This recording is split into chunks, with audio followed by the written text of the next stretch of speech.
अल्हम्दुलिल्लाह।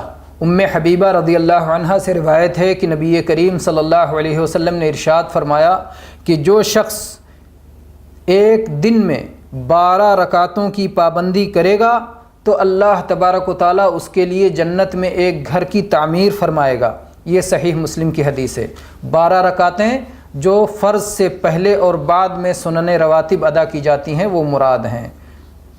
ज़ुहर से पहले 4, ज़ुहर के बाद 2, मगरिब के बाद 2, इशा के बाद 2, फ़जर से पहले 2। अल्हम्दुलिल्लाह।